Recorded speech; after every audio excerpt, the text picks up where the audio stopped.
عموماً جب آپ جانور خرید کے لاتے ہیں تو اس کا ماحول چینج ہوتا ہے، اس کی وجہ سے بعض اوقات اس کا پیٹ خراب ہو جاتا ہے، وقتی طور پر کھانا پینا چھوڑ دیتا ہے، اس کی وجہ سے لوگ سمجھتے ہیں کہ بس اب اس کو ہم ذبح کر لیں، اور پھر ڈاکٹرز بھی اپنی جان چھڑاتے ہیں بجائے دوائی دینے کے، وہ کہتے ہیں نہیں جی نہیں کولو انو، کوئی پتہ نہیں عید تک کٹدا بھی ہے کہ نہیں، اسے ذبح کر لیں کوئی پتہ نہیں ہے عید تک چلتا بھی ہے کہ نہیں۔ یہ بالکل غلط اپروچ ہے، آپ علاج کریں۔ یہ ایک نارمل تھوڑا بہت بخار ہونا جانور کے لیے نارمل ہے، ظاہر ہے اس کا ماحول چینج ہو رہا ہے، کھانا پینا بھی وہ چھوڑے گا، اب وہاں پہ وہ کھلا زمینوں میں پھر رہا تھا، اب آپ نے اس کو رسی کے ساتھ باندھ دیا ہوا ہے، تو وہ اس طرح تو نہیں بیچارہ آسانی کے ساتھ یہاں پہ گھوم پھر سکتا۔ تو اس لیے بیماری ہونا یا کھانا پینا چھوڑ دینا یہ کوئی اتنا ایشو نہیں کہ اس کی وجہ سے آپ جانور کو قربان کرتے ہیں، یہ بالکل غلط اپروچ ہے۔ علاج کروائیں، آج کل تو میڈیکل سائنس نے اتنی ترقی کر لی ہے کہ کوئی اتنا پرابلم نہیں ہوگا۔ مہربانی کر کے خریدنے سے پہلے اس اعتبار سے جانور کو ضرور چیک کر لیا کریں کہ اس کے اندر کوئی عیب نہ ہو، ورنہ قربانی نہیں لگے گی۔ وہ واضح حدیث ہے جامعہ ترمذی میں، سنن نبی داؤد کے اندر، مشکات کے اندر بھی موجود ہے کہ نبی علیہ السلام نے فرمایا کہ 4 خامیاں جس جانور کے اندر ہے نا اس کی قربانی نہیں لگے گی۔ نمبر 1 لنگڑا، ٹانگ ٹوٹی ہوئی۔ یہاں پہ بھی اکثر اوقات جب وہ کوئی بڑا جانور ہے آپ اسے ٹرک سے اتارتے ہیں تو وہ چھلانگ مار کے اترے تو ایک آدھ ٹانگ تو اس کی ٹوٹ جاتی ہے، پھر وقتی طور پہ اسے پین کلر لگا دیتے ہیں اس کے گھٹنے کے اندر، اس لیے وہ فیل نہیں ہوتا۔ تو جب بھی آپ جانور لینے جائیں تو اسے چلا کے دیکھیں، تو پین کلر لگا بھی ہوگا نا تب بھی وہ ٹانگ کو صحیح طریقے سے یوز نہیں کر سکے گا، وہ آپ کو پتہ چل جائے گا یہ لنگڑا ہے۔ نمبر 1 لنگڑا، نمبر 2 کانا جس کی آنکھ نکلی ہوئی ہو، نمبر 3 لاغر، یعنی یہ نہیں ہے کہ اس کے اوپر گوشت ہی کوئی نہیں، ہڈیوں کا ڈھانچہ ہے، اور نمبر 4 جو بیمار جانور ہے اس کی آپ قربانی نہیں دے سکتے۔ اسی طریقے سے ابو داؤد کے اندر، جامعہ ترمذی میں اور مشکات میں بھی حدیث موجود ہے، 2 اور چیزیں نبی علیہ السلام نے فرمائی کہ جس کا سینگ ٹوٹا ہوا ہے اس کی بھی قربانی نہیں ہوگی، اور جس کا کان کٹا ہوا ہے اس کی بھی قربانی نہیں ہوگی۔ یعنی فزیکلی اس کے اندر کوئی عیب نہیں ہونا چاہیے، جانور خوبصورت ہو، کوئی اس کے اندر اب یہ کوئی تھوڑا بہت سینگ ہلکا سا اوپر سے ٹوٹا ہوا ہے تو یہ کوئی اتنا ایشو نہیں ہے، یعنی ڈومیننٹ نہ ٹوٹا ہوا ہو کہ دیکھنے میں لگے کہ یار یہ ڈومیننٹ، یعنی بعض اوقات کان کے بالکل اینڈ کے اوپر کو تھوڑا سا کٹ لگ گیا ہوتا ہے یا کوئی اس طرح کا معاملہ ہوتا ہے، اس زمانے میں تو لوگ وہ کان کاٹ کے بتوں کے نام پہ چھوڑتے تھے نا، اس لیے نبی علیہ السلام نے منع کیا۔ آج کے زمانے میں ہم یہ دیکھیں گے اس اعتبار سے کہ کان واضح طور پر کٹا ہوا نہ ہو کہ اس کی خوبصورتی ختم ہو رہی ہو، تو پھر آپ اس جانور کی قربانی نہیں کریں گے۔ تھوڑا بہت کہیں پہ وہ تو ویسے ہی زخمی ہو جاتا ہے، جب کانٹوں والی جگہ پہ وہ پتے جا کے چننا شروع کر دیں تو وہ کان رگڑ کھاتے ہیں، بعض کا تھوڑے بہت زخمی ہو جاتے ہیں، وہ معاملہ بالکل الگ ہے۔ ڈومیننٹ نہیں ہونا چاہیے ایسا کوئی معاملہ، ڈومیننٹ ہوا تو پھر آپ کی قربانی نہیں لگے گی۔ یہ ساری احتیاطیں آپ نے کرنی ہیں جانور خریدتے وقت۔ اب آپ خرید کر لے آئے، بعد میں بیمار ہو گیا، یا اسے بچے گھمانے کے لیے لے کے جا رہے تھے اور وہ رسی چھڑا کے بھاگا، کہیں پہ ٹھک گیا، بعض اوقات وہ پل سے نیچے بھی گر پڑتے ہیں۔ اب پل سے نیچے گر پڑا تو ظاہر ہے کہ وہ تو پھر اتنا زیادہ زخمی ہوگا کہ اس کے بچنے کے چانسز نہیں ہیں، تو آپ پھر اسے قربان کر لیں عید سے پہلے ہی، آپ کی قربانی ہو گئی، نیا جانور خریدنے کی ضرورت نہیں ہے۔ اس کے ثبوت میں سنن کبریٰ البیہقی کے اندر سیدنا عبداللہ ابن زبیر صحابی رسول صلی اللہ علیہ وآلہ وسلم ورضی اللہ تعالیٰ عنہ کا قول موجود ہے۔ وہ ایک جگہ سے گزرے تو انہوں نے ایک اونٹنی دیکھی جو ایک آنکھ سے کانی تھی، تو رک گئے اور انہوں نے فرمایا کہ اگر تو یہ اونٹنی خریدنے سے پہلے کی کانی ہے پھر تو تمہاری قربانی نہیں لگے گی، نیا جانور خریدو، اور اگر یہ اس کے اندر عیب خریدنے کے بعد پیدا ہوا ہے تو پھر تمہاری قربانی درست ہے۔ یہ بالکل واضح عبداللہ ابن زبیر کی حدیث موقوفاً سنن کبریٰ البیہقی کے اندر، اس کو سپورٹو المصنف ابن ابی شیبہ میں، مصنف عبد الرزاق کے اندر امام زہری کا فتویٰ بھی موجود ہے سیم اسی طرح کے الفاظ کے ساتھ کہ اگر عیب بعد میں پیدا ہوا ہے تو پھر قربانی درست ہے، اگر وہ پہلے کا تھا تو پھر قربانی درست نہیں ہے۔ بہرحال یہ عبداللہ ابن زبیر نے ایک کلیئر کٹ بات بتا دی۔ بس اس میں اب جتنے عیب ہیں، اگر جانور خریدنے کے بعد سینگ ٹوٹا، یا وہ بیمار ہو گیا، یا وہ لنگڑا ہو گیا، یا اسے کوئی زخم آ گیا، تو ان تمام جانوروں کی قربانی درست ہوگی۔ اور اس میں بھی اگر زیادہ سویر کنڈیشن آ جائے تو آپ قربانی سے پہلے بھی اسے قربان کر سکتے ہیں، اور اس کا مصرف بھی گوشت کا وہی ہوگا جس طرح عام قربانی کا ہے۔ تو آپ بھلے 2 دن پہلے ہے تو ٹھیک ہے، پھر فریج میں رکھ لیں اور قربانی والے دن بانٹ دیں، کیونکہ اگر پہلے بانٹا لوگ کہیں گے پتہ نہیں بیمار جانور کا گوشت ہی دے گئے ہیں، یہ بھی خطرہ لگا رہتا ہے نا۔ تو پاکستان میں تو آپ جتنا بھونتے ہیں نا گوشت کو، تو عموماً جتنے اس قسم کے وائرسز ہیں وہ ختم ہو جاتے ہیں، الا یہ کہ کوئی کرٹیکل وائرس ہو، وہ بھی ڈاکٹرز بتائیں گے جن کی فیلڈ ہے اس حوالے سے، کہ کوئی ایسا معاملہ۔ عموماً جو عام بیماریاں جانوروں کو لگتی ہیں نا، تو وہ جانور جب آپ قربان کرتے ہیں اس کے بعد گوشت جب آپ پکا کے کھا لیتے ہیں تو بیکٹیریاز وائرسز ختم ہو جاتے ہیں، کوئی ایشو اس حوالے سے نہیں رہتا۔ یہ اب جو یہ والی بیماری آئی ہے لمپی، جس کے اندر وہ پھوڑے نکلتے ہیں، تو اب ظاہر ہے کہ یہ تو واضح اس کی خوبصورتی کو ختم کرتے ہیں۔ اس قسم کے اگر پھوڑے نکلے ہوئے ہیں کسی جانور کو تو وہ آپ قربانی کے لیے نہ خریدیں۔ ہاں بعد میں اگر نکل آئے ہیں تو پھر قربانی تو اس کی درست ہوگی، اس میں قربانی کے اعتبار سے کوئی ایشو نہیں ہے، کوئی ٹینشن لینے کی ضرورت نہیں ہے، اور نہ کوئی جانور نیا لینے کی ضرورت ہے، کیونکہ اس سال تو میں نے کئی ہمارے جاننے والے ہیں جن کے بیل پہلے ہی ذبح ہو گئے ہیں، اسی طریقے سے بکرے ذبح ہو گئے ہیں مختلف قسم کی بیماریوں کی وجہ سے، اور وہ پھر ٹینشن میں ہے کہ نہیں جی اب ہم جانور نیا خریدیں یا نا۔ ایون یہ بھی ہو سکتا ہے کہ جانور آپ نے خریدا اور بھاگ گیا، تب بھی آپ کی قربانی ہوگی، آپ نے تو اللہ کی راہ میں دے دیا نا۔ وہ سورۃ الحج میں اللہ تعالیٰ کا واضح فتویٰ ہے کہ اللہ تعالیٰ کو تمہاری قربانیوں کا نہ گوشت پہنچتا ہے نہ خون پہنچتا ہے، بلکہ اللہ تعالیٰ تو دلوں کے تقوی کو دیکھتا ہے۔ یعنی یہ گوشت اور خون بھی نہیں اللہ کو چاہیے، لیکن اس دن خون بہانا یہ سنت ابراہیمی ہے، وہ آپ نے کرنا ہے۔ یہ نہیں ہو سکتا کہ آپ قربانی کے حصے کے پیسے کسی غریب کو دے دیں، نہیں، وہ آپ دیں الگ سے، اور اس کو آپ قربان کر کے غریب کو گوشت دیں، کیونکہ سنت ابراہیمی کو پورا کرنا ہے۔ یہ شعائر اسلام ہے۔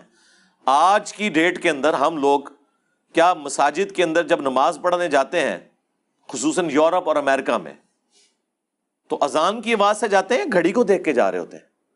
تو اذان کی پریکٹیکل ضرورت اب باقی نہیں رہی، لیکن کسی کی جرت ہے کہ اذان ختم کروا دے؟ نہیں، یہ اسلام کی نشانی ہے، ان کو شعار کہا جاتا ہے، نشانیاں اللہ کی۔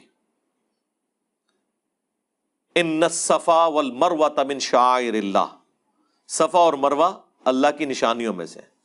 بلکہ سورۃ الحج میں تو اللہ تعالیٰ نے قربانی کے جانوروں کو بھی کہا کہ یہ بھی اللہ تعالیٰ کی نشانی ہے، جو ہدی کے جانور لے کے جاتے تھے حج کے موقع کے اوپر۔ تو یہ آپ ختم نہیں کر سکتے۔ اسی طریقے سے صحیح بخاری میں آتا ہے کہ رمل سٹارٹ اس طرح ہوا تھا، یعنی احرام کی حالت میں جو طواف کعبہ کیا جاتا ہے عمرے یا حج کے لیے، عام طواف نہیں جو احرام کی حالت میں ہوتا ہے، اس میں پہلے 3 چکر میں آپ نے چادر کو اپنے دائیں کندھے کے نیچے سے گزار کے یوں کرنا ہے، اس کو ننگا رکھنا ہے مرد کے لیے، اور تھوڑا سا اکڑ کر چلنا ہے اور چھوٹے چھوٹے قدموں کے ساتھ تیز چلنا ہے پہلے 3 چکر کے اندر۔ اسے رمل کہا جاتا ہے۔ تو اس کی حکمت بیان ہوئی ہے صحیح بخاری کے اندر کہ مشرکین عرب میں مشہور تھا کہ مدینہ جو ہے یہ بیماریوں کی سرزمین ہے، تو مسلمان بیمار اور لاغر ہو چکے ہوں گے، تو نبی علیہ السلام نے پھر صحابہ کو حکم دیا کہ تم نے یوں کرنا ہے تاکہ تمہارا صحت مند ہونا شو ہو۔ اس زمانے میں تو اس کی حکمت تھی، لیکن وہ آج تک سنت جاری ہے، اس کو آپ بدل نہیں سکتے کہ جی آج تو ایسی کوئی ضرورت نہیں ہے، نہیں، وہ سنت کے طور پر جب طریقے کے طور پر کوئی چیز جاری ہو جائے تو وہ پھر شعائر اسلام بن جاتی ہے۔ اس طرح قربانی جو ہے یہ سنت ابراہیمی ہے، اگرچہ قرآن خود کہہ رہا ہے کہ اللہ کو خون اور گوشت نہیں پہنچتا، تمہارے دلوں کا تقویٰ پہنچتا ہے۔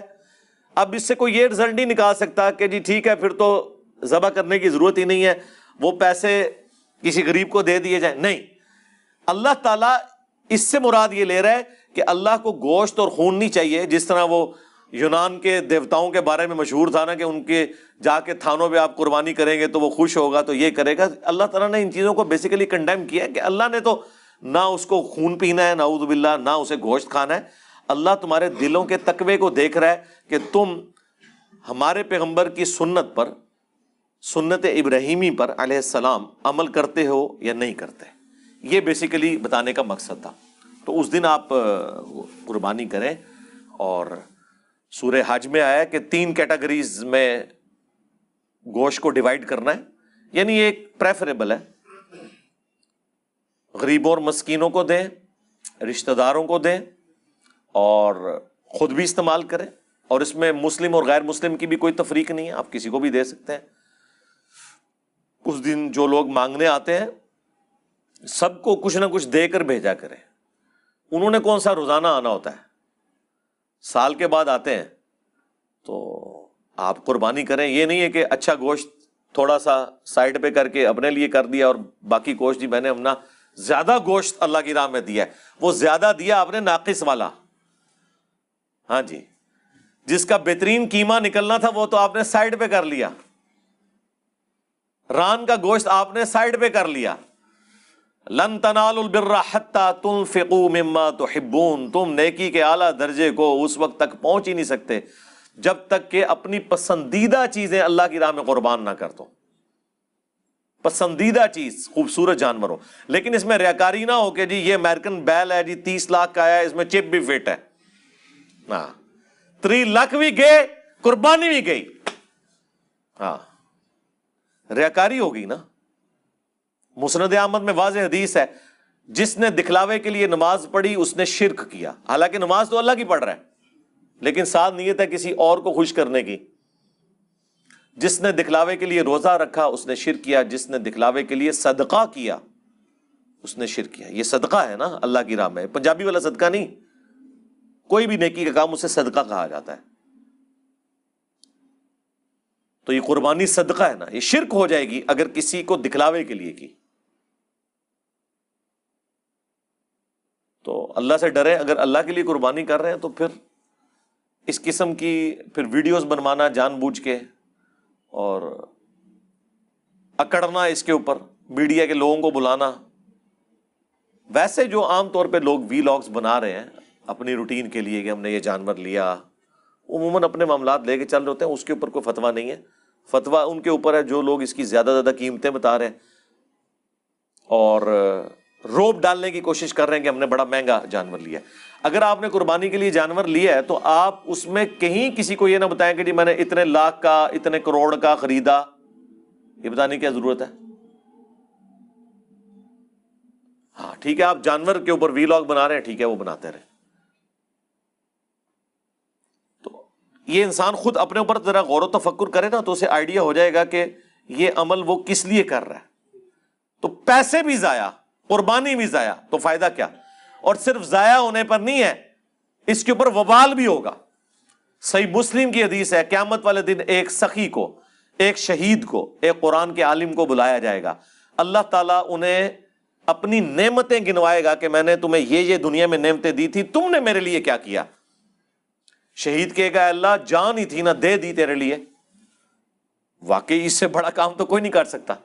اللہ فرمائے گا تم نے اس لیے جان دی کہ لوگ تمہیں بہادر کہیں، اور دنیا میں تمہاری بڑی تعریف ہو چکی، تمہیں دنیا میں اجر مل گیا، اب میرے ہاں تمہارے لیے کوئی اجر نہیں ہے، اوندھا منہ کر کے جہنم میں پھینک دیا جائے گا۔ سخی کو اللہ بلائے گا، سخی کہے گا اے اللہ جس جس جگہ تو نے ترغیب دلائی تھی نا کہ میں تیری راہ میں خرچ کروں، میں نے خرچ کیا۔ بلکہ آج کے دور میں تو بات کی جائے، میں نے مسجدوں کے اندر اپنے نام کی پلیٹیں بھی لگوائیں کہ یہ فلاں نے وضو خانہ بنوایا ہے، یہ مسجد فلاں نے بنوائی ہے، میرے نام کے دسترخوان چلتے تھے۔ اللہ تعالیٰ فرمائے گا کہ یہ سب کچھ اس لیے کیا کہ لوگ تجھے کہیں بڑا سخی ہے، تو دنیا میں تیری بڑی تعریف ہو گئی نا، میرے ہاں کوئی اجر نہیں، اوندھا منہ کر کے جہنم میں، والعیاذ باللہ تعالی۔ اللہم اجرنا من النار۔ پھر قرآن کے عالم کو بلایا جائے گا، وہ کہے گا یا اللہ میرا تو اوڑھنا بچھونا ہی قرآن تھا۔ اللہ تعالیٰ فرمائے گا یہ اس لیے تھا کہ لوگ تجھے کہیں بڑا تو قاری ہے، تو بڑا عالم ہے، اور آج کے دور میں تیرے ناموں کے ساتھ دھمیں لگا کرتی تھی آگے پیچھے اگر کوئی نام تیرا مختصر لیتا تھا یا اشتہار کے اوپر نام چھوٹا لکھا ہوا ہوتا تھا تو ناراض ہو جاتا تھا، ایسے جلسوں میں نہیں جاتا تھا. یہ ہوتا ہے پریکٹیکلی، ہمیں تو فرسٹ ہینڈ نالج ہے نا. تو دنیا میں تیری بڑی تعریف ہوگی، آج میرے ہاں تیرے لیے کوئی اجر نہیں ہے، اوندا منہ کر کے جہنم میں پھینک دیا جائے گا. اب کسی کو اگر ان 3 اعمال سے بڑا کوئی عمل پتا ہے تو مجھے بتا دے. شہید، نمبر 2 سخی، اللہ کی راہ میں خرچ کرنا، اور نمبر 3 قرآن کا عالم ہونا. ان 3 اعمال سے بہتر کوئی عمل نہیں ہو سکتا کہ کوئی اللہ تعالیٰ کے لیے اس پلانٹ ارتھ پہ کر سکے، لیکن تینوں کا انجام جہنم ہے، صرف ریاکاری کی وجہ سے.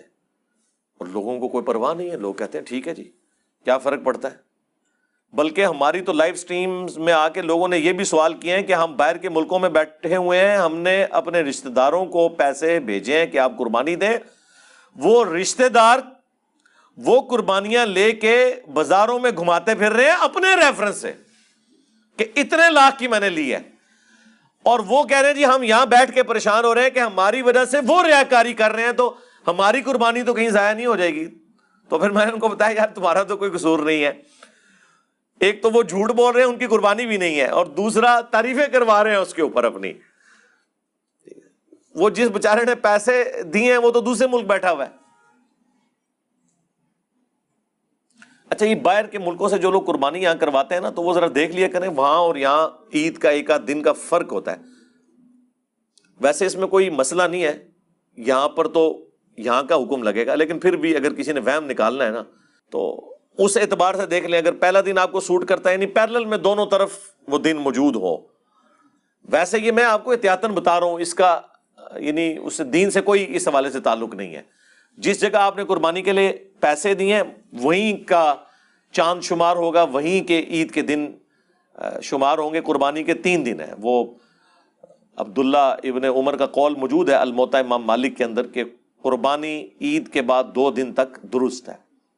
عید کا ایک ہی دن ہوتا ہے، بڑی عید کا بھی. یہ 3 دن ایام النہر ہوتے ہیں قربانی کے. قربانی کے 3 دن ہیں، عید کا ایک دن ہے 10 ذوالحجہ جس دن آپ عید کی نماز بھی پڑھتے ہیں. 11 اور 12 قربانی کے دن ہیں. الموطا امام مالک میں مولا علی علیہ السلام کے حوالے سے بھی موجود ہے. باقی وہ جو روایت ہے مسند احمد کے اندر، باقی کتابوں میں وہ منقطع روایت ہے، اس کے اوپر میری الگ سے ویڈیوز آ چکی ہیں. سوائے امام شافعی کے باقی پوری امت کا اتفاق ہے، حنفی ہوں، مالکی ہوں، حنبلی ہوں، اہل حدیث ہوں، شیعہ ہوں، اثنا عشری شیعہ ہوں، باقی سب کے نزدیک قربانی 3 دن تک ہے، 10، 11 اور 12. البتہ جو ایام تشریق ہیں ان میں تکبیرات آپ نے پڑھنی ہیں. وہ 4 ایام تشریق ہیں پلس ایک حج کا دن، یعنی 9 ذوالحجہ کی صبح سے لے کر 13 کی عصر تک آپ نے تکبیرات پڑھنی ہے. المصنف ابن ابی شیبہ کے اندر موجود ہے مولا علی علیہ السلام سے، اور صحیح بخاری میں موجود ہے کہ امام باقر جو تھے، امام جعفر کے والد، امام زین العابدین کے بیٹے اور حسین ابن علی کے پوتے علیہم السلام اجمعین، وہ نفلی نمازوں کے بعد بھی تکبیرات پڑھا کرتے تھے. اللہ اکبر، اللہ اکبر، لا الہ الا اللہ واللہ اکبر، اللہ اکبر وللہ الحمد. یہ بھی پڑھ سکتے ہیں اللہ اکبر کبیرا والحمد للہ کثیرا وسبحان اللہ بکرۃ واصیلا. یہ بھی پڑھ سکتے ہیں. یہ تکبیرات یعنی ان دنوں کے اندر سنت ہے پڑھنا. تو وہ بات شروع ہوئی تھی بیمار جانور کی قربانی کا معاملہ. یہ صرف فقہ حنفی میں واجبیت ہے، باقی پوری امت اسے سنت مانتی ہے. سنی ہو شیعہ ہو، سنیوں میں جتنے ہیں سوائے حنفیوں کے، مالکی ہوں، شافعی ہوں، حنبلی ہوں، اہل حدیث ہوں، اثنا عشری ہوں، سب کے سب کہتے ہیں قربانی سنت ہے، واجب نہیں ہے. بلکہ سنن کبریٰ البیہقی کے اندر، مصنف عبد الرزاق میں، باقی کتابوں میں موجود ہے کہ سیدنا ابو بکر اور عمر رضی اللہ تعالی عنہما علیہم السلام بعض اوقات جان بوجھ کے بھی قربانی چھوڑ دیتے تھے. لوگ اسے فرض اور واجب نہ سمجھ لیں، استطاعت کے باوجود. بعض لوگ پوچھ رہے ہوتے ہیں جی ہم وہ قربانی جو ہے جی ادھار اٹھا کے کر لیں. جی کر لیں، سارے کام ادھار اٹھا کے ہی ہو رہے ہوتے ہیں. حج کر لیں، جی کریں، کمیٹیاں جو آپ نے ڈالی ہوتی ہیں ادھار ہی ہوتی ہیں نا. ہاں ادھار اتارنے کی نیت ہو, بھاگنے کی نہیں, تو آپ کریں, باقی کام بھی تو کر رہا ہوتا ہے بندہ, اس میں کوئی جی مقروض کے اوپر ہے کہ نہیں. اور جناب جو کروڑوں کے مالک ہیں وہ بھی مقروض ہیں, ان کے قرضے بھی کروڑوں میں ہیں. دنیا میں ہر بندہ ہی مقروض ہے کسی اعتبار سے, اور کچھ نہیں تو پوری پاکستانی قوم آئی ایم ایف کی تو مقروض ہے نا. آئی ایم ایف کا نام تو آپ سب کو پتا چل گیا نا. پہلے تو صرف پڑھے لکھے لوگوں کو پتا ہوتا تھا یہ آئی ایم ایف کس بلا کا نام ہے. تو آپ اپنے باقی معاملات بھی لے کے چل رہے ہوتے ہیں, وہ بھی آپ کریں. ضروری تو نہیں آپ نے چھوٹا جانور دینا ہے, بڑے جانور میں حصہ ڈال لیں. ٹھیک ہے.